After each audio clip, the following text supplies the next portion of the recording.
Hola, bienvenidos de nuevo a este viaje por el cada vez más pequeño reino de Jerusalén y la historia de los caballeros templarios. ¿Sabían que una de las cruzadas terminó en un terrible saqueo a Constantinopla? ¿O que el emperador Germano recuperó Jerusalén para los cristianos? Acudiremos a estos acontecimientos en este capítulo.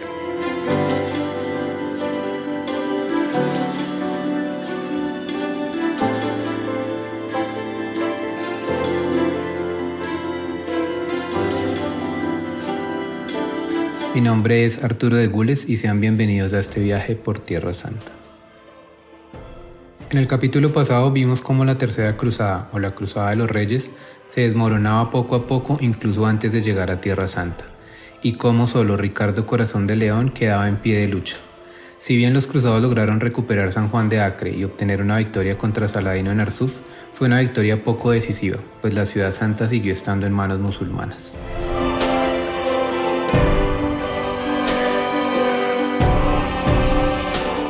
Antes de empezar nuestro viaje, no olviden suscribirse, activar las notificaciones, comentar, darle like y compartir este contenido para seguir apoyando este proyecto.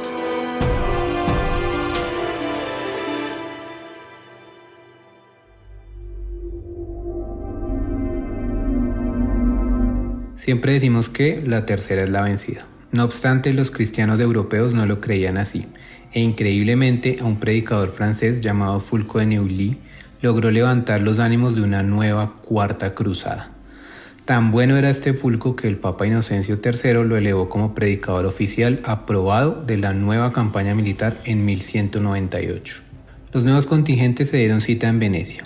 Esta vez el líder sería Bonifacio de Montferrat, hermano de Conrado III, el aspirante a rey de Jerusalén que fue asesinado antes de su coronación, como lo vimos en el capítulo pasado. Se le sumaron nobles de Champaña, Blois, Borgoña, Flandes, Amiens, entre otros. En Venecia iniciaron negociaciones para tener acceso a los barcos suficientes para el transporte de las tropas y los respectivos suministros. La decisión de ir por mar y no por los Balcanes se debía a que el poder de Constantinopla había menguado y la antigua ruta recorrida por Godofredo de Bouillon en la primera cruzada era ahora demasiado peligrosa. Los venecianos transportarían a los 25.000 miembros del ejército por un total de 4.000 marcos. Sin embargo, no llegaron tantos efectivos a la cita y solo pudieron reunir la mitad de lo acordado. Los venecianos contrapropusieron. Los cruzados tomarían la ciudad costera de Zara, en el Adriático, en la actual Croacia, que ahora estaba en manos de los húngaros, y se la darían de vuelta a los venecianos. El mismo dux de la República, Enrico Dándolo, renunció a su cargo y pidió ir con la fuerza cruzada. A regañadientes los cruzados aceptaron pese a las amenazas de excomunión que venían desde Roma por usar una, entre comillas, guerra santa para atacar a un pueblo cristiano.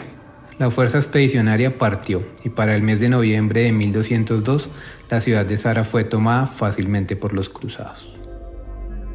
Hasta Zara llegaron mensajeros desde Constantinopla. El monarca del Imperio Romano de Oriente, Isaac II Ángelo, había sido destronado por su hermano Alejo.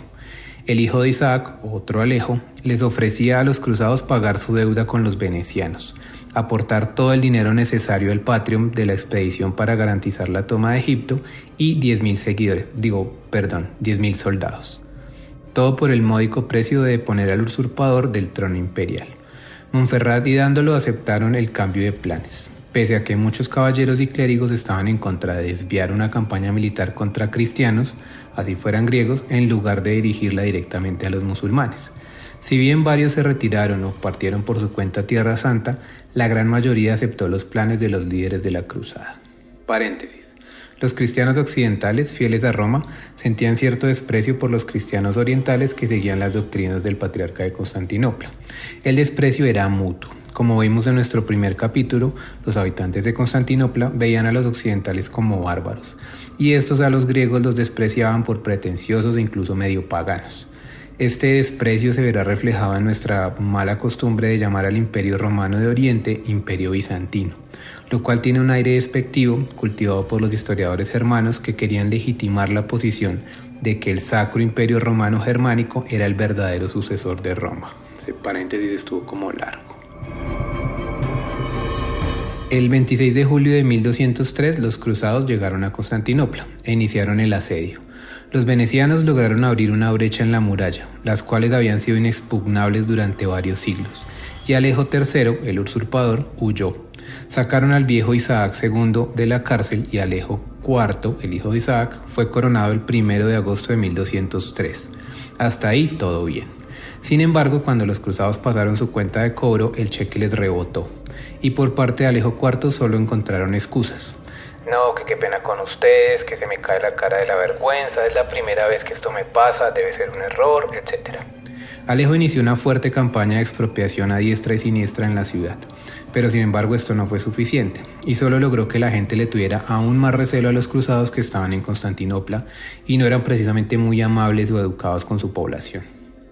La tensión escaló a varias refriegas entre los habitantes de Constantinopla y los cruzados. Incluso varios incendios se iniciaron en la ciudad. El yerno de Alejo, o otro Alejo, llamado Alejo Ducas, reunió y lideró a los descontentos y derrocó a Alejo IV, haciéndose con el trono imperial bajo el nombre de Alejo V. Este nuevo Alejo mandó a encarcelar y después asesinar a Alejo IV. Poco después el viejo Isaac II también resultó muerto. Obviamente se negó a pagarle a los cruzados, ya que la susodicha deuda no era de él, sino del difunto Alejo IV. Los cruzados, tan belicosos como siempre habían sido, superaron su punto de tolerancia y atacaron la capital del imperio el 9 de abril de 1204. Entraron en la ciudad, pusieron a Alejo V Ducas en fuga e iniciaron un atroz saqueo que duró varios días, del cual no se salvó nadie, ni los civiles, ni los clérigos, ni las casas, ni las iglesias. La sangre en medio del festín corrió por las calles. Los cruzados nombraron a Balduino IX de Flandes como emperador. Se repartieron lo saqueado con los venecianos y se apropiaron de los territorios del Imperio Romano de Oriente por más de 50 años, autonombrándose como duques, príncipes, etc. En lo que se conoce como el Imperio Latino. Los bizantinos montarían resistencia en Nicea, al otro lado del Mar de Mármara. Así finalizaba la patética Cuarta Cruzada. No deja de ser paradójico que fue el mismo Alejo I Comneno quien instigó la primera cruzada al pedir ayuda a Occidente hace más de 100 años. Esta ayuda se había transformado en uno de los golpes más fuertes a Constantinopla, que la dejaría muy debilitada y casi destinada a su caída. Un vestigio del saqueo fueron los denominados caballos de San Marcos, que corresponden a 4 caballos que hacían parte de una cuadriga triunfante y que terminaron siendo un símbolo de la plaza de San Marcos en Venecia. Actualmente, en el lugar se exhibe una réplica. Los originales están en el Museo de la Basílica de la Plaza. Imaginemos por un momento lo que sintieron los cristianos en San Juan de Acre cuando se enteraron de los super resultados de la nueva cruzada. Esta vez los prometidos refuerzos ni siquiera llegaron a las costas de la Tierra Santa.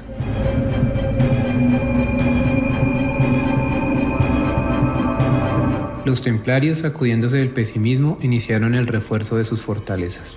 En parte tenían la ventaja de que los recursos que les llegaban de Europa lo hacían por sus propios canales y no dependían de la turbia política de los nobles. Posteriormente a la muerte de Gilberto de Erail en 1201, habían elegido a Felipe de Pleicies. A esas alturas era inútil pedir más ayuda a los seglares. En Europa ya se sentía cierto cansancio del temita de Tierra Santa. Tan así fue que Inocencio III decretó una nueva cruzada, pero esta vez contra los cristianos cátaros en la misma Europa occidental, a los cuales consideraba herejes. El delfín de Francia, futuro Felipe VIII, participó en la cruzada junto con un contingente templario que rompía uno de sus más sagrados juramentos, el de no atacar a los mismos cristianos. Por estos días, según la tradición, un niño francés llamado Esteban de Cluyes dirigió unos 20.000 infantes que, supuestamente, irían a Tierra Santa solo armados con su fe y oraciones, en lo que se conoce como la Cruzada de los Niños. Se dice que solo 2.000 llegaron a Niza, junto con 200 adultos, y que supuestamente unos marineros los engañaron con la promesa de llevarlos a Palestina, siendo conducidos realmente a Alejandría, donde fueron vendidos como esclavos. Varios historiadores modernos ponen esta cruzada más en el terreno de la tradición popular. Al parecer fue simplemente algún tipo de movimiento de peregrinos y posiblemente ni eran tan niños, ni fueron tantos, ni tuvieron un destino tan trágico.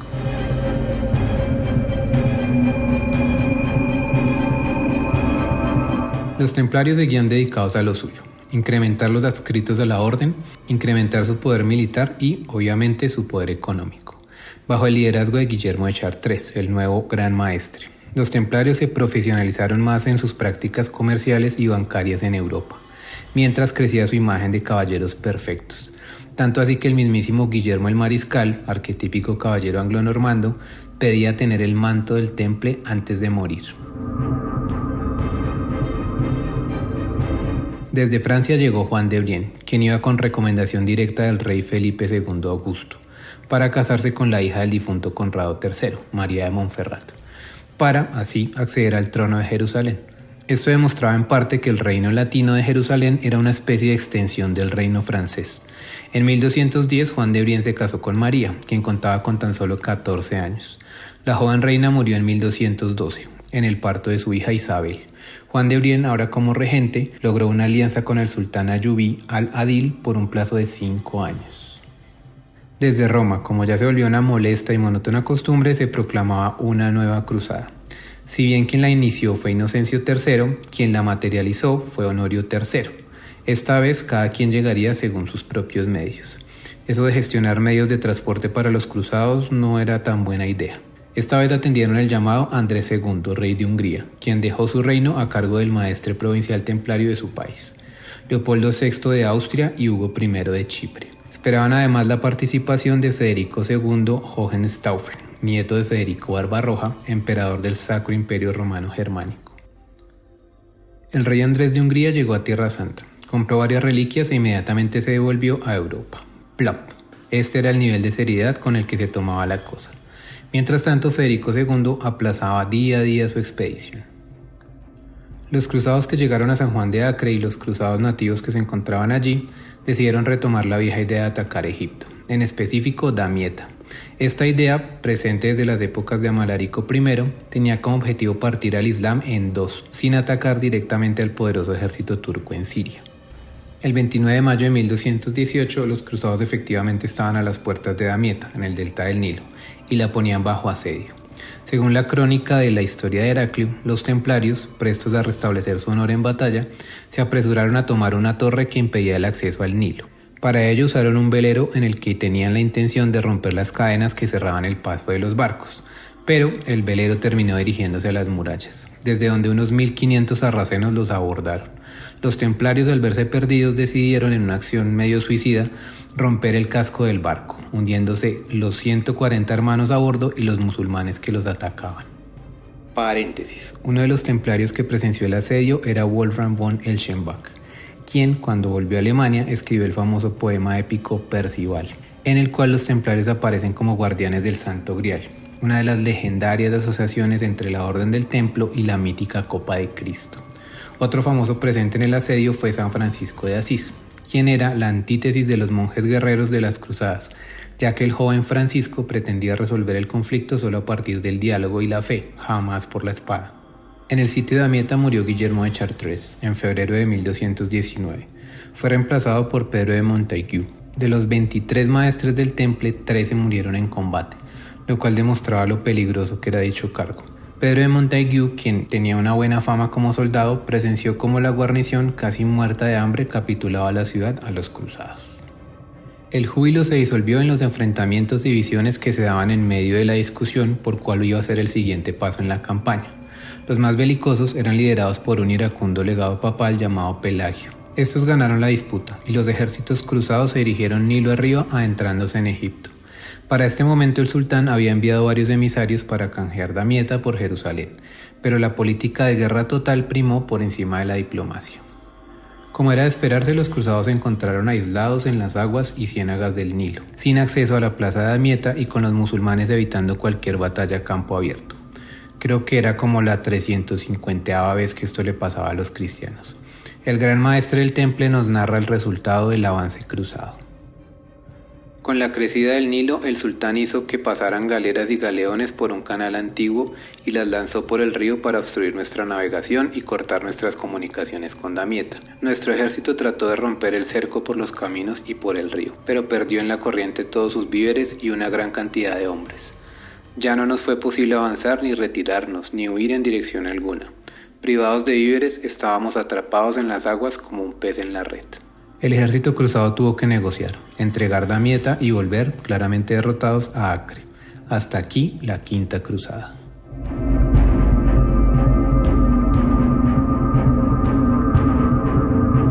Ante el fracaso militar siguieron las acostumbradas negociaciones y disputas en la corte.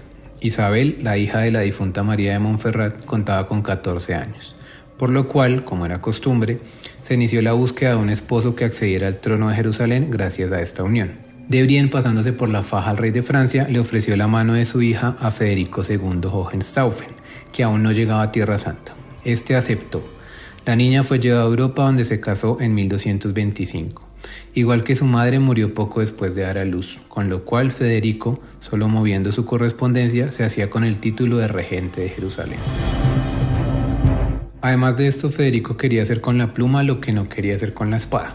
Desde su home office había iniciado una serie de negociaciones con el sultán de Egipto, Al-Kamil, hijo de Al-Adil I, quien estaba en disputas con su hermano Al-Muazzam por el dominio de Damasco. Al-Kamil le había prometido Jerusalén por su apoyo contra su hermano. Federico había crecido en Sicilia, donde el Islam y el cristianismo convivían de una manera más bien orgánica, por lo cual este tipo de negociaciones eran más bien naturales. Y el Papa Honorio III, en general, había sido bastante tolerante con el comportamiento del emperador germano. Pero el nuevo Papa, Gregorio IX, no era tan paciente como Honorio y le exigió al emperador germano que cumpliera su juramento de marchar a Tierra Santa. Parece que Federico le volvió a tomar del pelo al Papa, pero esta vez fue excomulgado instantáneamente. Ser excomulgado en la Edad Media liberaba a los súbditos de obedecer a cualquier soberano, y más si se hacía llamar emperador del Sacro Imperio Romano. Sin más salida, Federico II partió a Tierra Santa y llegó a Acre en 1227. Allí fue recibido como un libertador. Sin embargo, solo llevaba un contingente de 10.000 soldados, de los cuales menos de 1.000 eran caballeros. Pese a ello, asumió el mando del reino, dejando a Juan de Brienne en la banca, y emprendió el camino directamente a Jerusalén. Los templarios se encontraban en una dicotomía. Por una parte, recuperar Jerusalén y su casa matriz en el templo era prioritario.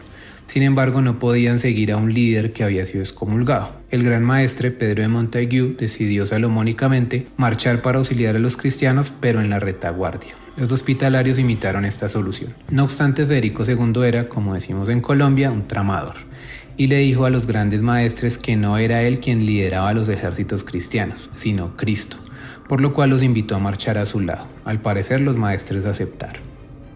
En paralelo, Federico había avanzado en las negociaciones con Al-Kamil, quien le ofreció Jerusalén sin ningún reparo, ya que, convenientemente, su hermano Al-Muazzam había muerto. El trato indicaba que la ciudad santa, más Nazaret y Belén, serían para los cruzados a excepción de la explanada del templo, es decir, las mezquitas de la Roca y Al-Aqsa. Recordemos que esta última era la sede original de los templarios. En contraposición, Hebrón sería para los musulmanes. Los cruzados además no podían reconstruir las murallas de la ciudad y ningún templo de ninguna de las dos religiones sería afectado. Así, con la diplomacia, Federico II recuperaba Jerusalén aparentemente para la cristiandad. El monarca alemán entró en la ciudad santa como salvador y se coronó a sí mismo. Sin embargo, los templarios se sentían engañados. El trato, más que devolver la ciudad a los cristianos, era simplemente un salvoconducto para el peregrinaje, además de no poder volver a su casa matriz en el templo. Ni la Orden del Temple, ni la de los Hospitalarios o el Patriarca de Jerusalén participaron en la ceremonia de coronación de Federico II, en la cual solo estaban los caballeros teutónicos. El gesto de los templarios fue considerado por el monarca germano como una ofensa. Federico intentó apoderarse, sin éxito, de una de las fortalezas de los templarios, el castillo peregrino. Además, trató infructuosamente de tomar Beirut, propiedad de Juan de Ibelin, quien tampoco se congració con el monarca. En últimas, todo el mundo estaba hasta la coronilla del pretencioso emperador, quien, al no verse acogido, se retiró para Europa el 12 de mayo de 1229.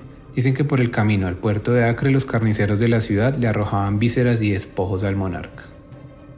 El legado de Federico II fue dejar sembrada la semilla de odio en lo que sería el conflicto entre los güelfos, partidarios del Papa, dentro de los que se encontraban los templarios, y los gibelinos, partidarios del emperador.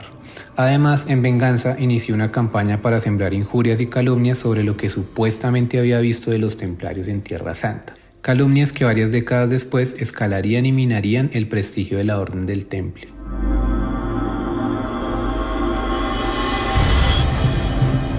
El reino de Jerusalén quedaba de nuevo sin ninguna autoridad. El supuesto rey se marchaba sin dejar nadie a cargo. En 1232 murió Pedro de Montagu y fue reemplazado por Armand de Périgord, quien, una vez posesionado en el cargo, inició una serie de acciones militares suicidas, demostrando la falta de autoridad y enfoque estratégico del reino.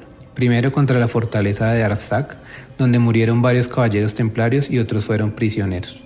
Luego contra Nablus, donde murieron civiles y quemaron sin sentido una mezquita. Los ánimos del gran maestre mermaron y se dedicó a la diplomacia, logrando que Al-Kamil le devolviera a los templarios la mezquita de Al-Aqsa, restableciendo la tradicional alianza entre los templarios y el sultán de Damasco. Además, se les permitió reconstruir las murallas de la ciudad y la Torre de David, la fortaleza más importante de Jerusalén. El nuevo Papa Inocencio IV estaba orgulloso de los avances hechos por el temple. No obstante, la muerte del sultán alteró el equilibrio, y casi automáticamente se inició una lucha dinástica en la que el tío de Al-Kamil, As-Salih Ismail, quedó como señor de Damasco, y su hijo, el del difunto Al-Kamil, Al-Salih Ayub, quedó con Egipto. Este último lanzó un ataque contra Damasco. Los templarios decidieron respaldar al tío de Al-Kamil. Al-Ayub salió victorioso y como represalia del apoyo de los templarios a su tío atacó Jerusalén, tomándola en 1244. La pequeña guarnición de templarios y cruzados no pudo hacer nada. De los 6.000 pobladores cristianos, solo 300 sobrevivieron. El Santo Sepulcro fue quemado. Aprovechando el desorden, las tropas de Al-Ayub atacaron el sur de Palestina. Los cruzados intentaron hacerle frente en lo que se conocería como la Batalla de la Forbí, el 17 de octubre de 1244. Los soldados musulmanes eran dirigidos por un aguerrido general llamado Baibars, quien derrotó a los cristianos, matando a unos 5.000 cruzados, dentro de los cuales 270 eran templarios. Armand de Périgord, gran maestre de la orden, cayó en batalla, y su cabeza fue exhibida en el Cairo.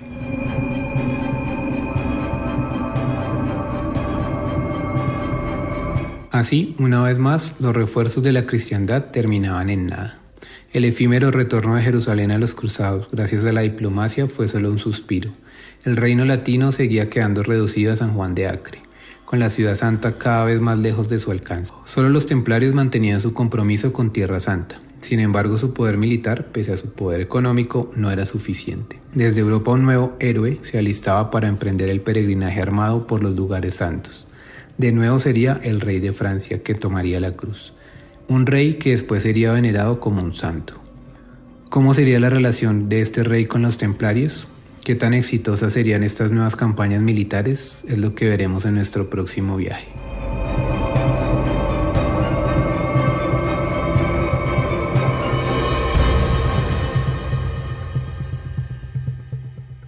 No olviden seguirme, darle like, compartir, activar las notificaciones y comentar para seguir apoyando este proyecto. Nos veremos en el que tal vez sea nuestro último peregrinaje a Tierra Santa.